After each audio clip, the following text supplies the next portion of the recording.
Hello to session number 7, what I'm titling Thundering Ahas. Over the last many years, since I first got involved with creative thinking, working with academically gifted children, and began reading articles about how to help them, and finding out that there's this thing about teaching creative thinking, and that we were born with certain amounts of capabilities, and that we can learn throughout our lives how to develop even more. The idea that we could use a technique or a tool or some method to help spark our creativity when we need it was way beyond my comprehension when I first got involved. To me, creativity was something that happened. Oh, maybe relaxing yourself, listening to music. Some people seem to think drinking lots of coffee or drinking alcohol or using illegal drugs made it for them. Others thought, well, it's when I first wake up is when ideas hit me, or when I first go to sleep. And the articles go on and on and on. Reading journals and autobiographies, and then, of course, biographies of famous, highly creative people, you find out many of them had their own methods, their own ways. Matisse and some of the others who loved gardening used to walk in their gardens for an hour or so before they would start painting or start thinking about their projects. Today we're going to focus on left brain, introverted, more rational, focused ways of looking at generating creative ideas. And I see I have 2 people on. Hi, Charles again, and once again, Danny. Sorry about changing the hour on you. I hope it's working better for you. But I have a commitment at 5:30, and I didn't want to be rushing back from that, doing a terrible job on this session. This has been, since '78, one of my major focuses. No matter what I was teaching, whether I was teaching courses on leadership skills or styles, communication, conflict, diversity, I found that there was a need to integrate the idea of generating ideas, seeing things from new perspectives, taking different positions or different frames of mind. There are literally hundreds of terms that basically describe the same thing. So the first thing I want to do is challenge you. Here's the title from the slides I put up about a week ago. And it's based on my book, Broken Crayons, and many others that I've read over the years. Our goal today is focus on ideas. And usually in my workshop, training rooms, or university classrooms, I would always have posters like this one about light bulbs or ideas, because we have that iconic symbol of a light bulb over someone's head when they have an idea. Now, other things that need to be taken into consideration. Ideas and solutions seldom are the same thing. Sometimes it takes many ideas to get to a solution. Sometimes it can be done in a short period of time, sometimes it can be years. There are some scientists that are working on problems right now they've been working on for a decade or more. And hopefully in their lifetimes they will break through, such as various forms of cancer cures. All right. Often I would use a visual agenda of some type, like this one, where I would sketch out what my goals were. And if we were together in this room, this is a modest-sized training room that I have that I call my creativity room. And when it's organized and set up for a program, I can handle 20 to 25. A little tight on the 25, but it can be done. But generally, 12 to 15 is more ideal. So I'm going to challenge the 2 of you who are watching right now. You may have seen this, especially Charles, seeing you've been at this for a long time. And Danny, you may have seen this in a session I've done at the Florida Creativity Program. What do you think that top word is? Now look at the bottom word. What do you think that is in this rather artistic-looking typeface? But watch what happens when I rotate it. It's the same word, different perspective. That's one of my points.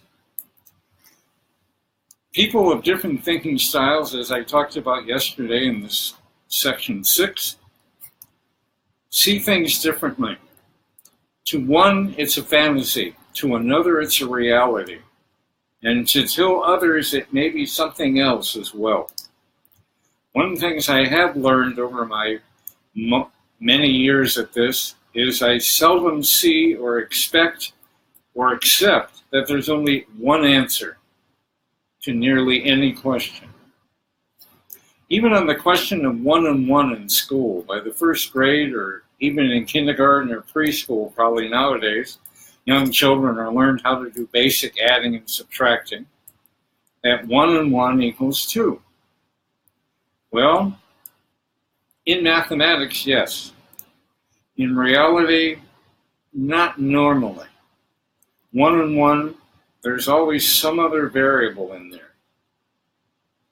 And what I did one time, several years ago when the internet was relatively new, and you had to sign on to the real internet through a T-line. I fortunately had access at the time. And we would set up chats between 8 to a dozen people from different countries, and we'd pick a time that worked for all of us for around the world. And I would challenge them. I said, okay, come up with as many possible, potential, maybe provable, but that's not important, answers to the question, what's 1 and 1?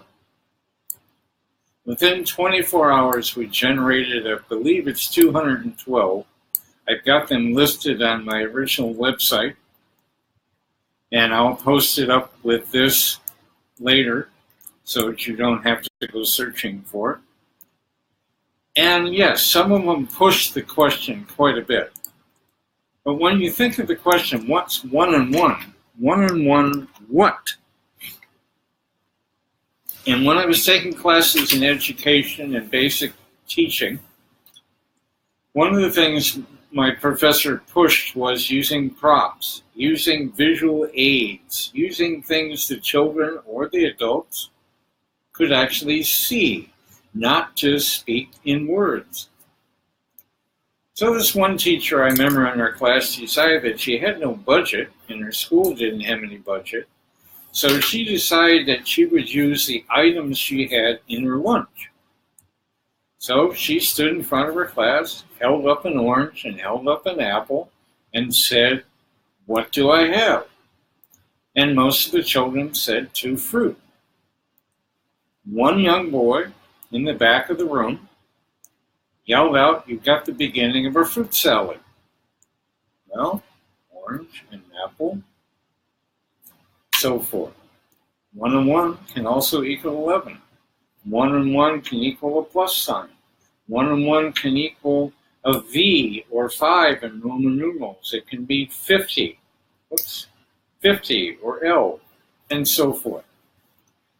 The biggest issue we have for problem solving is understanding the actual problem that we need to solve. As an architect, that was an issue all the time in every project I worked on. If it wasn't programmed right, and we misunderstood what the client's real needs were, what the client's real problem was, we would come up with solutions that were just not going to work. Not for the client, but for the problem as we assumed it to be. So let's get to this idea of generating ideas. In school, most of the time, this is a question we're asked: how can I? Now, what is something, and how can I do it? What I've learned through creativity is we need to change that can word to might. How might we? Or going one step further, using another word in English, what if we do A? What if we do B? What if we do C? When one other one, what else instead of what might? All of those questions tend to spread our ideas or thinking. They cause us to naturally diverge and generate ideas. One of the techniques, matter of fact, the very first creativity consultant I met, a man who put me on the target or on the path to go to Buffalo for the creative problem solving, where I met Charles McVinney. I met you many years ago, was Bob Everly. I use his name often, almost daily.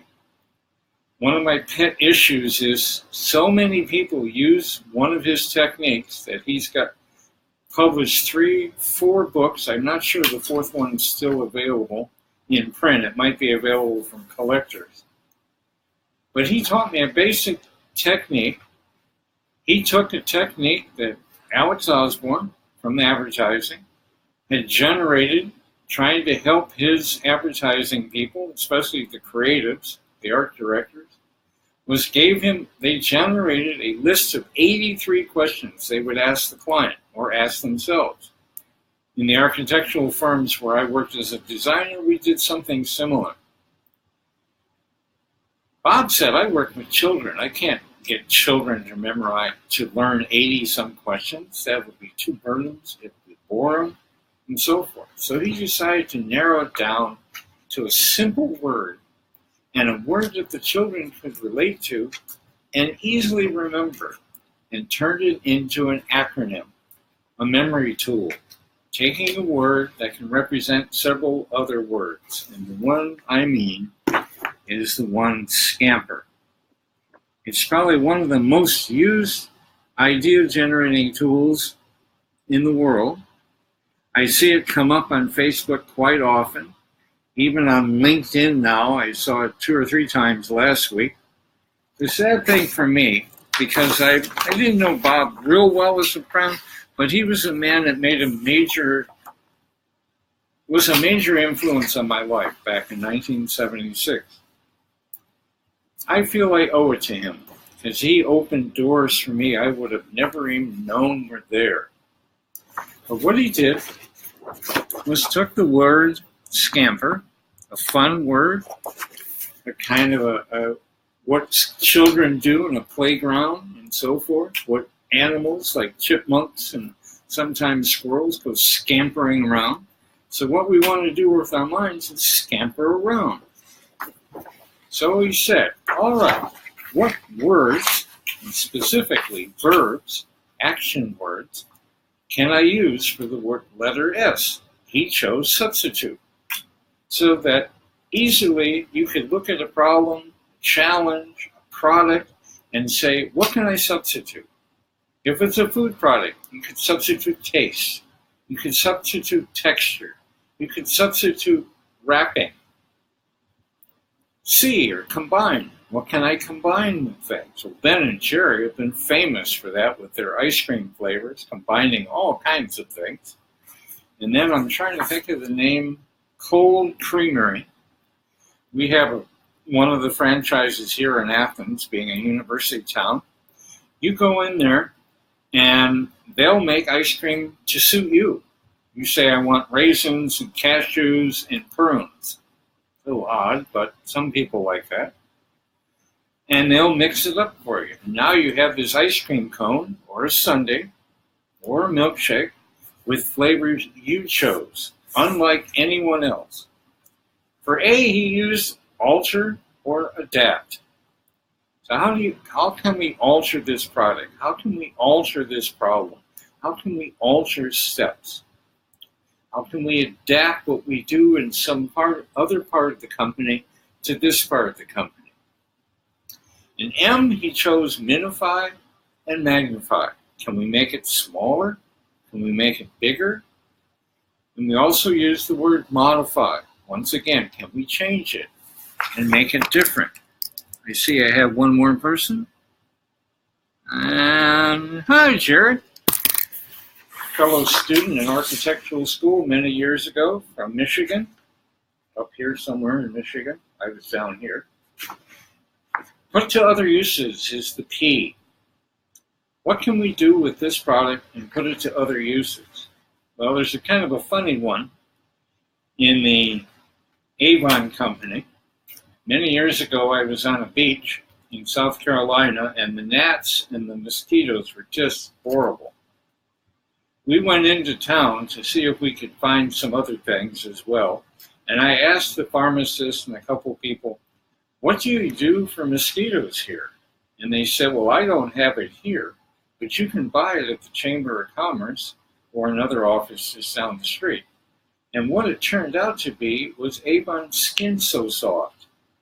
There's something about that chemical, besides the fact that it helps soften the skin, it also repels insects. Not exactly something the Avon executives wanted to come out with, but I understand, and that was 30 years ago or more, closer to 40 years ago. My understanding, and it may just be a fuzzy memory, is that they did eventually roll that same product out, changed the smell slightly, but called it something else and didn't sell it as a skin product. They sold it as a bug repellent. E, eliminate. R, reverse. Can we gain something by reversing our procedures? Can we improve things by reversing the equipment, reversing the arrangement, reversing how we put flavors into things, and so forth? So scamper, substitute, combine, alter or adapt, minify, modify, or magnify, put to other uses, eliminate, and reverse. Two things are happening in that tool. One, it's a checklist. Like Alex had his 83 questions, a checklist. Architects have checklists. Many of us as adults, when we go to the grocery store, we have checklists. Salespeople have checklists for how they need to get things done in a specific day. The other key variable in this is they're all action words. We need to put action into our thinking. So they put in verbs. Well, the other tool, just a basic changing tool, no acronym, no special word to remember, is just look at various verbs in English. And, whoops, I gotta get used to my hands going backwards. Vary and make things, ship things, make them thinner, filter, so forth. Adjectives and verbs, love it. I find that highly logical people or people that prefer facts and figures find both of those approaches a little odd at first, but they get results pretty quickly. So they can see the connections. They're not being asked to do something off the wall. Now, I'm used to having these up on the wall or being projected on giant screens. So this is still a new approach for me. I'm working on that. And here is a variety of things, crayon breaking tools. Another one that I gave a name to, it's a checklist, but it can generate many different types. I call it alphabetizing, because step one is I have the individual, if I'm working one-on-one, or a team or a group or an entire group, meaning 30, 40, and in a couple cases a few hundred in audiences, preferably working in pairs or threesomes, not total chaos, is I ask them to write the alphabet A to Z, and if I'm working in countries where the alphabet is different, I ask them to write the alphabet that they use, like in Turkey, there's 40-some characters. France has different characters. Germany has different characters. And of course, Greece does, and all the Arab countries do as well. And then I have them write that down. Then one way I say is pick occupations. Write an occupation next to each one of those letters. And that's the first challenge. I use it as an icebreaker. I use it as a team builder, a team challenge to get people involved. Because that's another key variable with idea generation and problem solving, is people need to be actively involved, mentally and physically. The more you can get them up, off their seats, at least periodically during the session, the better, because people tend to stay focused when they're standing. A fellow that I know on LinkedIn made a comment about brainstorming while walking. Well, I've used that kind of technique many times. Charles, you probably have too. And Jerry, you may have. You may have, when you were designing a project, probably gone for a walk and went thinking about it. For some of us, the movement helps. It seems to loosen up our brain cells or get the ideas to bounce around almost like a popcorn machine. So, first 5-10 minutes, usually takes about 10 minutes to list 27 or so professions or occupations or jobs, any one of those three or all three. The key is to fill the list.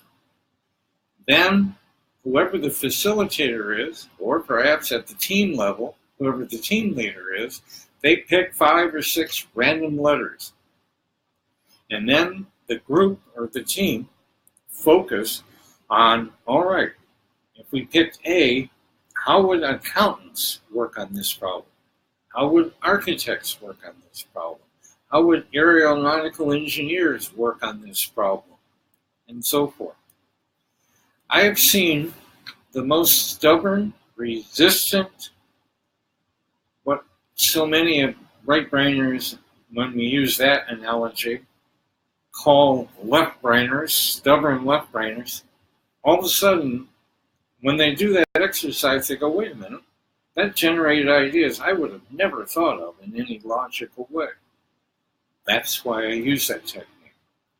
But it's what we alphabetize for the more serious people, the more factual, precise, we use occupations. For the other side, or the right brain, or the negotiative that I talked about yesterday, who like to play and have fun when they're doing things, instead of occupations or professions, we use the name of superheroes, or the names of famous characters in movies or books.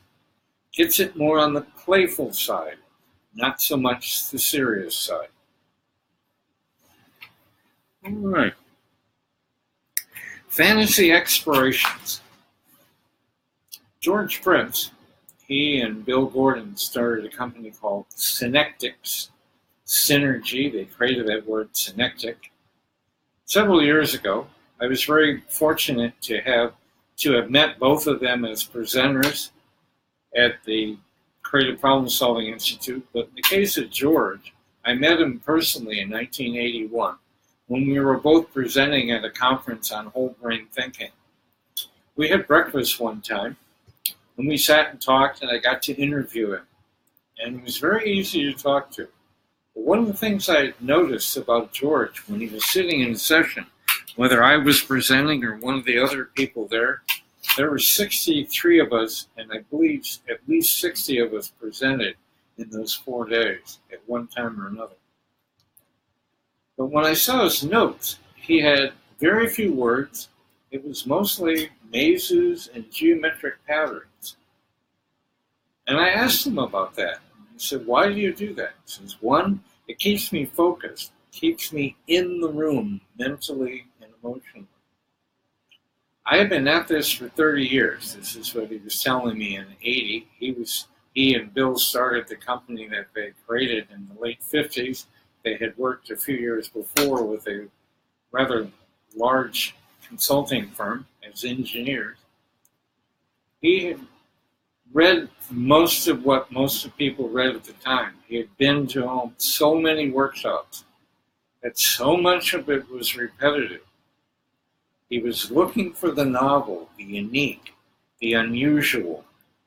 Not necessarily that the way what I presented was that new, but I presented it in a different way. I may have added a little twist that he had never considered. Then in his pattern, he would make a note or do a little doodle or a cartoon. And that was how he kept his mind active. One of the things George found was taking explorations helped groups. And because the two of them were engineers and most of their staff had been engineers originally, they often were working with bankers, engineers, top-level management people, not people that are there to play. They're there to get solutions. They're about serious problems.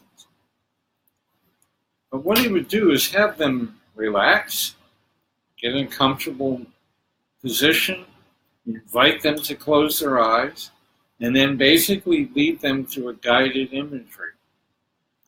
One simple one I've used often in versions of it is to ask people to relax, get comfortable, close their eyes, and imagine that they're at work the next Monday.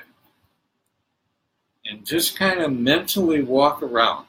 Not everybody can see in their imagination. Some of us only sense or imagine. There's no real image going on. That was something that frustrated me when I first got involved with creativity, because almost everybody was doing guided imagery in these workshops. And I wasn't seeing anything. But I can remember in detail most places I've ever been. I can do working drawings of my house I grew up in with approximate dimensions. The various places I had desks that I studied as I went through school, where I stored things, where I hid things, and so forth. But I don't see it, I sense it or imagine it. So I offer people that you don't have to see it, but sense it, remember it, and so forth. Or totally imagine it. What would you like it to be? And he would have them go on those types of things. Then they would come back, open their eyes, and with a partner or a small team, they would discuss what they saw and talked about how might they make it better. How might they make the office a better arrangement for the office? Where might they put windows they don't have windows? Those are just minor examples. All right. Now, you mentioned earlier, using verbs is a key. So some things you can do is like this, make it challenging, but what I do is I hand out a sheet like this, of course normal size, not wallpaper size. And what I do is have people choose certain ones of these and approach a challenge or a problem using specific verbs in their group, not everybody around the room. And what might it be? What if we? What else could we do? And I would give them, like first group, I might say you take the first 5, and it says stretch it, combine it, appeal to kids, winterize it, or illuminate it. Another group in the back, maybe the engineering department, I might say make it stationary, understate it, empty it, make it serious, go backwards. The goal is to get the minds to go in different directions, to focus in different ways.